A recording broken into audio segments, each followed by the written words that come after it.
Thank you বিএসপিএস এরকম একটা arrangement করার জন্য। আমি এর আগে একবার এসেছিলাম। It's quite interesting. বিশেষ করে এমবিএম যারা আছেন, আপনারা যেটা কাজটা করছেন, I think that is also I think praiseworthy. কারণ এখানে অনেক কিছু শিখছে যারা নিউরা যারা আসছে, যারা ব্যাংকে জয়েন করছে বা যারা এই ফিল্ডে কাজ করতে চাচ্ছে, হয়তো জানছে না। কিন্তু এই সমস্ত সেমিনার বা এই সমস্ত ওয়েবিনার যা করছি, এতে কিন্তু হেল্প করছে ডেফিনেটলি। একটা ডেফিনেট লার্নিং হচ্ছে, which is very good for the industry. কারণ এন্ড অফ দ্য ডে আমাদের ইন্ডাস্ট্রিতে ভালো লোক না থাকে, ইন্ডাস্ট্রি ভালোভাবে চলবে না। So we need people to run the industry. অনেকগুলো ব্যাংক হয়ে গেছে, 61 ব্যাংকস, যেটা স্ট্রাগল করছিলেন তহিক ভাই নাম্বারটা নিয়ে। আসলে আমাদের এখন 61টা ব্যাংক। সো ডেফিনেটলি আমাদের যদি 61টা ব্যাংক চালাতে হয়, we need people. So this sort of seminars, webinars can really help in terms of enriching the knowledge of the people.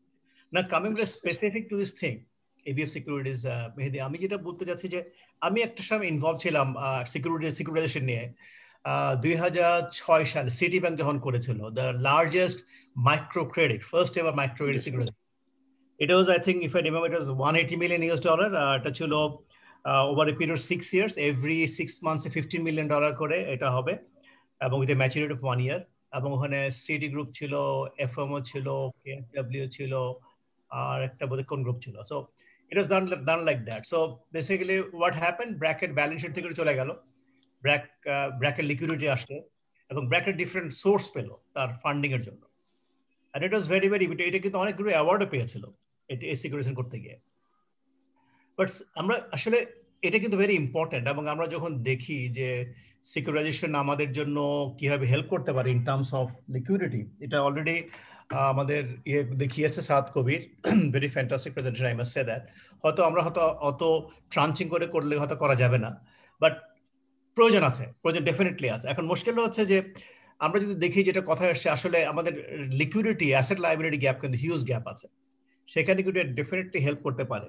আমরা যদি দেখি যে 2008-এ যখন গ্লোবাল মেলডাউন হয়েছিল, কেন হয়েছিল? আসলে এই সমস্ত পোর্টফোলিও ঠিক মতো রেটেড হয় নাই। এটা হলে হয়তো ওরকম হতো না। এখন যে কথা বারবার আসে রেটিং এর ব্যাপার, শুধু not only guidelines, if you look the rating agencies, আমাদের বাংলাদেশের রেটিং এজেন্সিগুলো অনেকগুলো রেটিং এজেন্সি আছে, এবং এই রেটিং এজেন্সিগুলো ক্রেডিবিলিটি কেমন এন্ড ক্যাপাবিলিটি কেমন। আমরা যে শ্রীলঙ্কাও দেখি, শ্রীলঙ্কা যদি রেটিং, ওদের they have number of rating agencies, international rating agencies, যেগুলি কিন্তু ওদের দেশে ওদের অফিস আছে, কিন্তু আমাদের দেশে কিন্তু তেমন কোনো ইন্টারন্যাশনাল রেটিং এজেন্সি নেই। এবং আমাদের রেটিং এজেন্সির ক্রেডিবিলিটি নিয়েও there are questions, people raise questions as well. So যেখানে আমি একটা পোর্টফোলিওকে আমি বেসিক্যালি ইস্যু করছি, I am looking for investors, সেখানে যে পোর্টফোলিও নিচ্ছে সেই পোর্টফোলিও রেটিং ঠিক মতো না হয়, তাহলে কিন্তু হলো না। সবচেয়ে সেটা দ্যাট ইজ ভেরি ইম্পর্টেন্ট, যে গাইডলাইনগুলো ঠিক করা, এবং আমাদের রেটিং এজেন্সিগুলো, সেখানে যদি আমরা যদি রেটিং এজেন্সির কোয়ালিটি ইমপ্রুভ না করতে পারি, তাহলে কিন্তু হবে। কারণ আমরা দেখতে পাচ্ছি যে বিভিন্ন সময় যে আজকাল অডিট, গত কয়েকদিন আগে বাংলাদেশ ব্যাংক 35 জন অডিটরকে ডিলিস্টিং করলো, if I remember the number 35। তো এরকম রেটিং এজেন্সি কিন্তু এরকম অনেক আছে, যেগুলো also need to look at, যে কতগুলো রেটিং এজেন্সির আসলে আমাদের লাইসেন্স বাতিল করা উচিত, সেটা বিসেক নিড টু লুক অ্যাট। তো আমি যদি, এটা যে ফান্ডামেন্টাল জিনিস, সেটা যদি আবার না হয় তাহলে হবে না। আরেকটা হচ্ছে যে আমাদের যে আমরা যেহেতু আমাদের ব্যাংকগুলো মূলত কিন্তু এইখানে নাই, এটা খুললে কিন্তু অনেক সময় অনেক ব্যাংক ইমিডিয়েট প্রফিট বুক করতে পারে, ঠিক আছে, আমি সাথে সাথে এটা চার্ন আউট যদি কন্টিনিউয়াস করা যায়, তাহলে কিন্তু দেখা যাবে যে bank will be coming or be willing to get into this home loan business.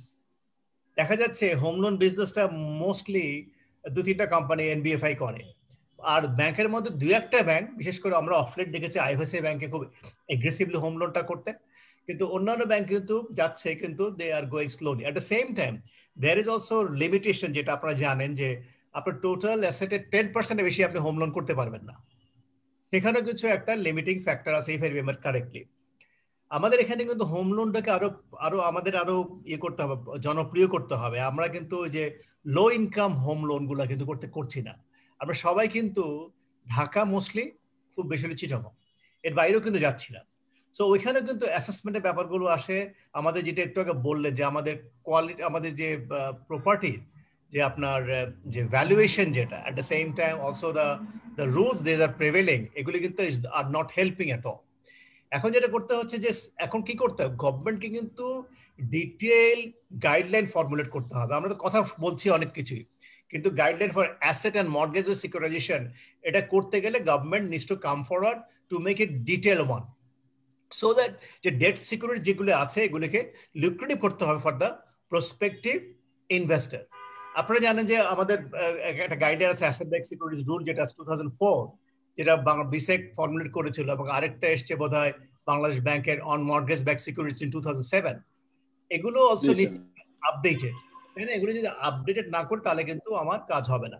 আরেকটা হচ্ছে ইনভেস্টরের জন্য আমি কি নিয়ে আসতেছি, আমি যদি কোনো ট্যাক্স এক্সাম্পশন নিয়ে আসতে পারি, এটা কিন্তু will definitely help in terms of bringing investors. So tax exemption is also important. আর এটা যেটা হচ্ছে যে আমরা যদি এনলিস্টমেন্টটা করা যায়, which is also important for আপনি যদি কোনো কুইক বেরোতে চান, সো এনলিস্টমেন্টটাও যদি করা, আমরা যদি দিকে পুশ করতে পারি স্টক এক্সচেঞ্জে সে এনলিস্টমেন্টের জন্য, তাহলে কিন্তু also I think it will help us A lot. So এখানে আরেকটা যেটা হচ্ছে যে আমরা যদি মনে করি শুধুমাত্র SPB, originator, trustee, trading agency এরা শুধু হলে হবে না। এটা আমি একটু আগে বললাম, আমাদের সিকিউরিটিজ কমিশন বা সেন্ট্রাল ব্যাংক, এনবিআর, এদেরকে সবাইকে কিন্তু আমাদের এখানে নিয়ে আসতে হবে। এদের জাস্ট মানে এরা হচ্ছে আমাদের স্টেক হোল্ডার, কিন্তু ভেরি ইম্পর্টেন্ট স্টেক হোল্ডার। তো আমি যদি ওনাদেরকে না আনতে পারি, যত আমরা ডিসকাশন করি না কেন, এগুলো কিন্তু লাভ হবে না। আমি হয়তো আজকে মনসুর ভাই অনেক কথা বলতে পারবে, তহিক ভাই বলতে পারবে, আনিস ভাই বলবেন, কিন্তু আলটিমেটলি যদি আমার স্টেক হোল্ডারকে ইনসিঙ্ক না করতে পারি, এটা একটু আগে মনসুর ভাই বলবেন যে সভরেন বন্ড, আজকে শ্রীলঙ্কা যখন যুদ্ধ হচ্ছিল, আমি তো সিটি ব্যাংকে কাজ করি, 2003-4 সালে দেখি, ইফ আই রিমেম্বার কারেক্টলি, তারা কিন্তু সভরেন বন্ড ইস্যু করে ফেলেছিল। এই যুদ্ধ বিগ্রহ চলছে একটা দেশে, তখন কিন্তু, আর আমরা আমার দেশে আমরা যদি বলি রেটিং ওয়াইজ আমরা কিন্তু বেটার দেন শ্রীলঙ্কা, কিন্তু আমরা আজ পর্যন্ত কিন্তু একটা বন্ড ইস্যু করতে পারি নাই, এবার $500 মিলিয়ন করতে পারি না। সো গভর্নমেন্টকে also need to be open to the new ideas. Otherwise যদি আমরা এগুলো না করতে পারি, না হয় কি আমরা মিডল ইনকাম গ্রুপ হতে চাচ্ছি, আমাদের যদি প্রোডাক্টগুলোকে আমরা যদি আপডেটেড না করতে, সে মানডেন, সে টিআর, এলসি, এই short term deposit, short term loan নিয়ে খেলতে থাকি, এটা কিন্তু is not going to help us. আজকে আমাদের এনপিএল এর one of the main reasons কিন্তু এই শর্ট টার্ম লং টার্ম কারণে কিন্তু হয়েছে, এই গ্যাপটার জন্য হয়েছে। So I think is very very important. I think presentation speaks everything.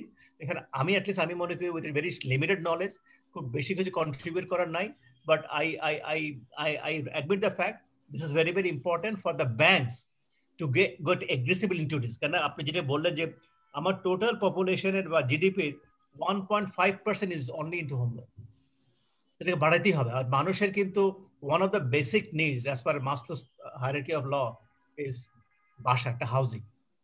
সেটা যদি করতে হয় আসলে আমাদেরকে ব্যাংকগুলোকে আগায় আসতে হবে। কিন্তু যদি আজকে যদি অ্যাসেট ব্যাকড সিকিউরিটিজ হতো, হোম লোন সিকিউরিটিজ করতে পারতো, তাহলে ব্যাংকগুলো যদি কুইক চার্ন আউট করতে পারতো, তাহলে কিন্তু ব্যাংকগুলো কিন্তু আরো এগ্রেসিভলি এই ফিল্ডে আসতো। ধন্যবাদ।